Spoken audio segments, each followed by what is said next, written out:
غسل نہیں کر سکتے تو تیمم کر سکتے ہیں۔ پھر فرمایا کہ وَأُرْسِلْتُ إِلَى الْخَلْقِ كَافَّةً کہ مجھے ساری مخلوق کی طرف رسول بنا کر بھیجا گیا۔ ہر نبی آتا، ہر رسول آتا تو مخصوص علاقے کے لیے آتا، مخصوص قوم کے لیے آتا۔ ایسا بھی ہوا کہ ایک زمانے میں دو نبی بھی تھے، حضرت شعیب بھی ہیں، حضرت موسیٰ بھی ہیں، ایسا بھی ہوا۔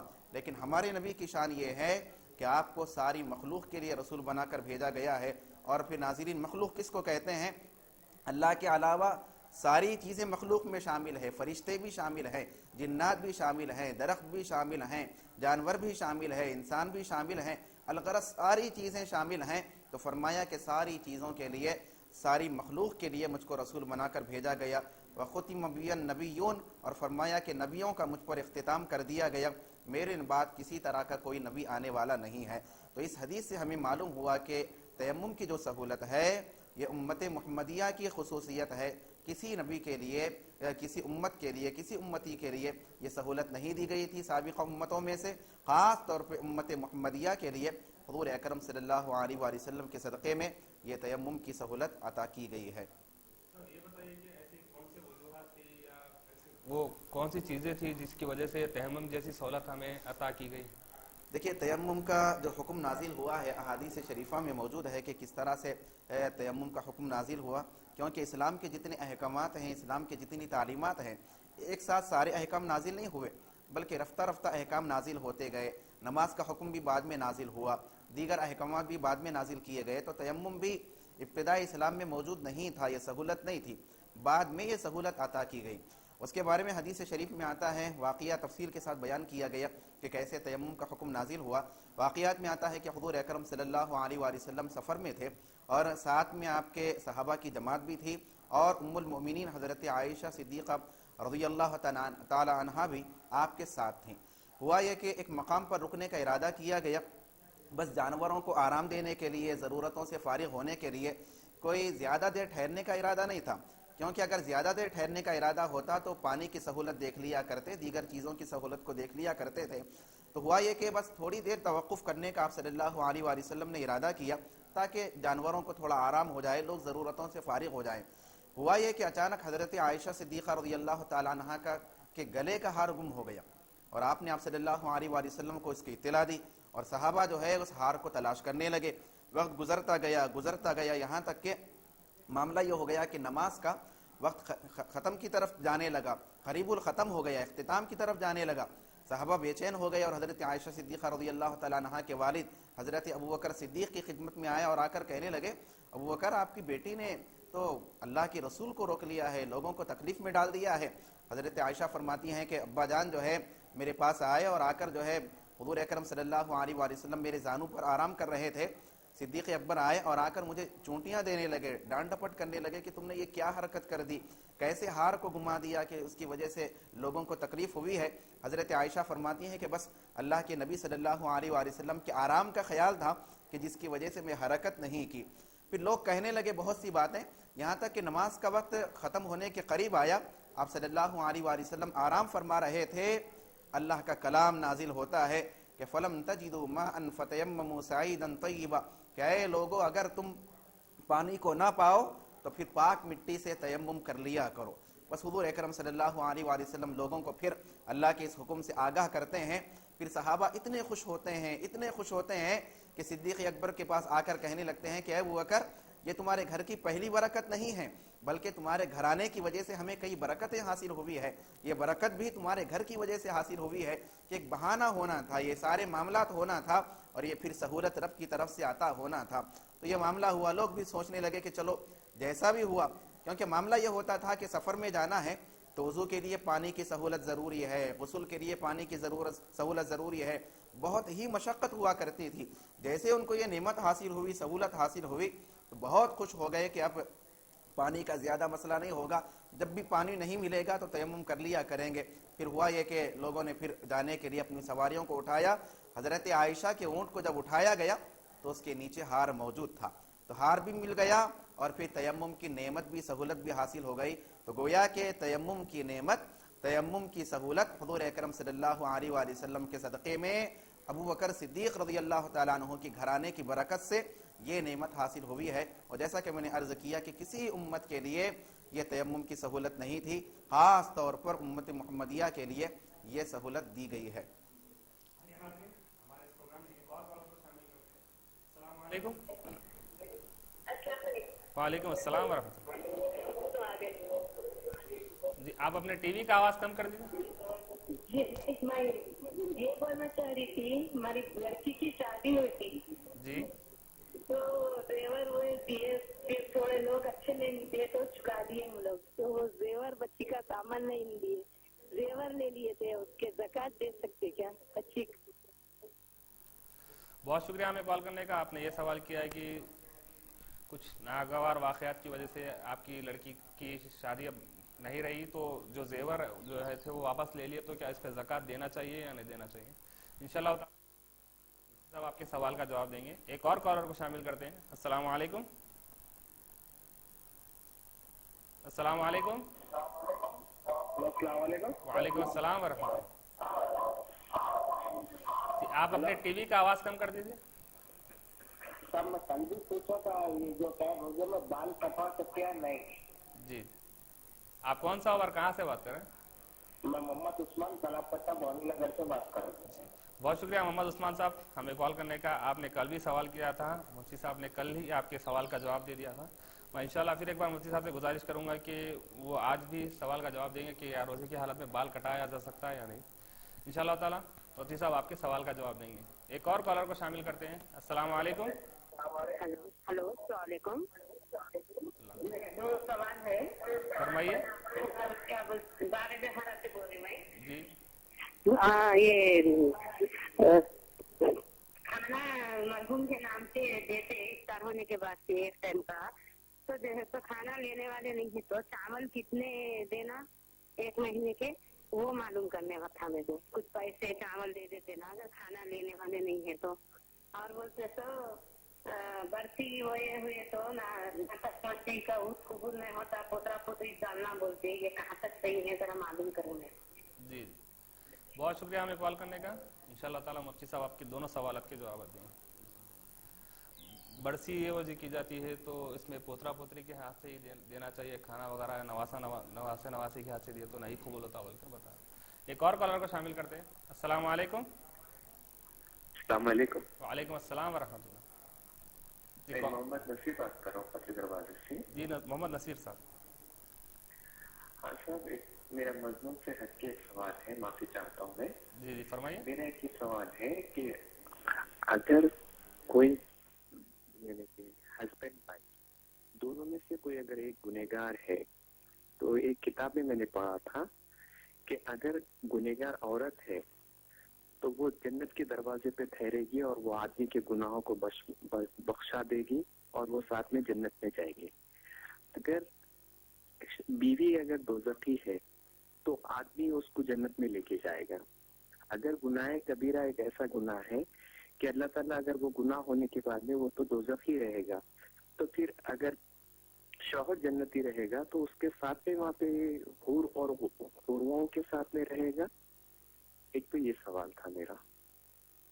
ایک دوسرا، آدمی کا انتقال ہونے کے بعد میں جو نیک آدمی ہوتا اس کی روح کہاں پر رہتی اور بد آدمی کی روح کہاں پہ رہتی؟ ایک مسلمان مومن کی روح کہاں پہ رہتی اور ایک غیر مسلم کی روح کہاں پہ رہتی؟ جی بس یہی گزارش تھی آپ سے کال کرنے کا۔ انشاءاللہ تعالیٰ مفتی صاحب آپ کے دونوں سوالات کے جوابات دیں گے۔ صاحب یہ بتائیے کہ کون سی حالت میں تیمم کیا جا سکتا ہے؟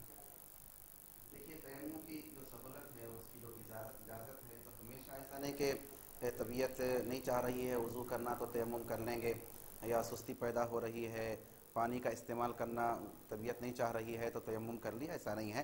یقیناً تیمم کی سہولت ہمیں حاصل ہے، ہماری خصوصیت ہے، لیکن اس کی کچھ ضرورتیں بھی ہے، کچھ شرائط بھی ہے۔ اسی وقت تیمم کیا جا سکتا ہے، ہمیشہ تیمم نہیں کیا جا سکتا۔ اب تیمم کب کیا جا سکتا ہے؟ تو ایک تو ہے بیماری کا معاملہ، کہ اگر ایسی سردی ہے کہ انسان کو اندیشہ ہے کہ اگر میں پانی کا استعمال کروں گا، وضو کروں گا، غسل کروں گا تو ایسی صورت میں میری طبیعت ناساز ہو جائے گی، طبیعت خراب ہو جائے گی، تو پھر ایسی صورت میں تیمم کر سکتا ہے. یا پہلے سے بیمار ہے اور ڈاکٹر نے منع کر دیا ہے کہ پانی کا استعمال نہ کریں, وضو یا غسل نہ کریں, پانی کا استعمال نہ کریں, تو پھر ایسی صورت میں بھی تیمم کیا جا سکتا ہے.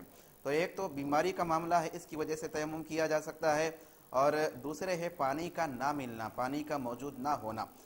جیسا کہ علماء نے بیان فرمایا کہ 1.5 کلومیٹر تک اگر پانی موجود نہیں ہے, 1 میل تک, ایک میل جو ہے تقریباً کم و بیش 1.5 کلومیٹر کا ہوتا ہے, تو 1.5 کلومیٹر کے فاصلے تک اگر پانی موجود نہیں ہے, یا انسان جا کر دیکھ کے آیا یا کسی سے پھر اطلاع ملی کہ پانی موجود نہیں, جیسا کہ بسا اوقات سفر پر نکلتے ہیں, جنگل میں کہیں گاڑی کو روک دیا گیا تو پانی موجود نہیں رہتا, تو خاص طور پہ ایسا ہوتا ہے, تو 1.5 کلومیٹر کے فاصلے تک اگر پانی موجود نہیں ہے, یا پانی موجود ہے لیکن موجود نہ ہونے کے برابر ہے, یعنی بور میں ہے لیکن لائٹ نہیں ہے, یا پھر باولی میں ہے لیکن ڈول نہیں ہے, یا لوگوں کے پاس ہے لیکن بغیر قیمت کے نہیں دینے والے ہیں اور زیادہ قیمت لگا رہے ہیں, جیسا کہ ٹرین وغیرہ میں کبھی ہو سکتا ہے, اگر پانی وہاں پر نہ آئے اور لوگوں سے مانگنا پڑے اور لوگ دینے تیار نہیں ہیں. بہرحال پانی یا موجود نہیں ہے یا موجود نہ ہونے کے برابر ہے, تو پھر ایسی صورت میں تیمم کیا جا سکتا ہے. ایسا نہیں کہ گھر میں پانی موجود نہیں ہے, باہر جو ہے بور موجود ہے, تھوڑی دور جا کر پانی لا سکتے ہیں, تو پھر ایسی صورت میں تیمم کی اجازت نہیں ہوگی. 1.5 کلومیٹر فاصلے تک پانی موجود نہ ہو, یا پھر موجود ہو لیکن موجود نہ ہونے کے برابر ہو, ڈول نہ ہونے کی وجہ سے, یا پھر بور کے لائٹ نہ ہونے کی وجہ سے, یا قیمت کے زیادہ ہونے کی وجہ سے, ان چیزوں کی وجہ سے تیمم کیا جا سکتا ہے, ورنہ پھر تیمم نہیں کیا جا سکتا. سن رہے ہیں تیمم سے متعلق. آپ بھی اپنے سوالات اس پروگرام میں شامل کرنے کے لیے اسکرین پر دیے گئے نمبر پر کال کر سکتے ہیں اور اپنا سوال نوٹ کروا سکتے ہیں. ایک اور کالر کو اس پروگرام میں شامل کرتے ہیں. السلام علیکم. السلام علیکم. وعلیکم السلام. جی بہن, کہاں سے بات کر رہے ہیں آپ؟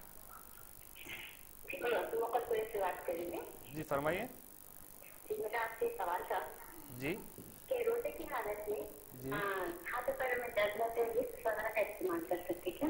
جی اور دوسرا, رمضان شریف میں جو مومن کا انتخاب ہوتا ہے, جی کیا ان تک قبر کا عذاب نہیں ہوتا اور وہ جنت میں داخل ہو جاتا؟ جی. اور کوئی سوال؟ اور تیسرا سوال میرا یہ ہے, اکثر ایسا میت میں نے دیکھا کہ جب غسل وغیرہ کرا کے مردے کو آخری دیدار کے لیے لے کر آتے, اس وقت کچھ لوگ پیسے ڈالتے. جی جی یہ کہاں تک صحیح ہے؟ بعض لوگ یہ بولتے ہیں کہ یہ پیسوں کا قرضدار مردہ ہو جاتا, یعنی مرحوم ہو جاتے, اور بعض لوگ یہ بولتے ہیں کہ پہلے سے اس کا رواج ہے, یہ پیسے 10 سال کی دے دیتے. جی. اب ایک سوال میرا یہ ہے کہ میرا 10 سال کا بیٹا ہے جی جو روزانہ شاپ کر لیتے, لیکن انہوں میرے ڈر سے جس فجر کے وقت ایسا ان کو ٹھنڈا لگتا ہے اور نوٹتے کپڑے پہنتے اور نماز کے لیے چلے جاتے. جی. اور بعض وقت قرآن بھی پڑھ لیتے کیونکہ ان کا قرآن ہی دور چل رہا. میں ان کو کئی بار تاکید کرتی ہیں ایسا نہیں کرنا, جی لیکن وہ پانی نہانے کے لیے بہت ڈرتے. جی. اور میں اب کچھ دن پہلے بولی کہ ایسا نہیں کرنا, وہ تو انہوں نے میرے کو بولے کہ نہیں, میرے کو پانی سے سردی ہوتی, نماز پڑھنا ایسا گناہ ہے, قرآن پکڑنا گناہ ہے بغیر وضو کے ہوتے, لیکن وہ میرے کو بغیر بتائے چلے جاتے. جی. تو اس کی کون ذمہ دار ہے, میں یا وہ کچھ؟ جی. اور کوئی سوال؟ جزاک اللہ. بہت شکریہ ہمیں کال کرنے کا. انشاءاللہ تعالیٰ مفتی صاحب آپ کے چاروں سوالات کے جوابات دیں گے. ایک اور کالر کو شامل کرتے ہیں. السلام علیکم. جی کون سا اور کہاں سے بات کریں؟ وعلیکم السلام ورحمۃ. جی فرمائیے. میرا سوال یہ ہے کہ ٹی وی پہ کوئی پروگرام لائیو پروگرام ہوتے ہیں, کسی کا جلسہ ہو رہا ہے, کچھ ہو رہا ہے, وہاں پہ جو ہے سب دعا فرما ہے, حقیقت انگیز دعا فرما ہے, جی اور گھر پہ بیٹھے بیٹھے ہم ٹی وی پہ دیکھتے ہوئے اس دعا سے اگر آمین کہیں جی تو کہ ہم اس دعا میں شامل ہیں, جی یا اور جو ہے کسی ہم کو دعا اتنی اچھی جامع دعا کرنے نہیں آتا, کسی جو ہے جید عالم کی دعا کو اسی لیے کیسٹ لایا کہ اس دعا سے اس کی دعا یہ کلمات پر آمین کہا جائے تو وہ دعا شامل ہیں. جی. بہت شکریہ ہمیں کال کرنے کا. آپ نے بڑا ہی اچھا سوال کیا کہ اگر ٹی وی پہ دعا چلتے رہتی ہے تو کیا ہم اس میں آمین کہہ سکتے ہیں, اور اگر آمین کہیں تو کیا ہم وہ دعا میں شامل ہو جاتے ہیں. ایک اور کالر کو شامل کرتے ہیں. السلام علیکم. وعلیکم السلام ورحمۃ اللہ.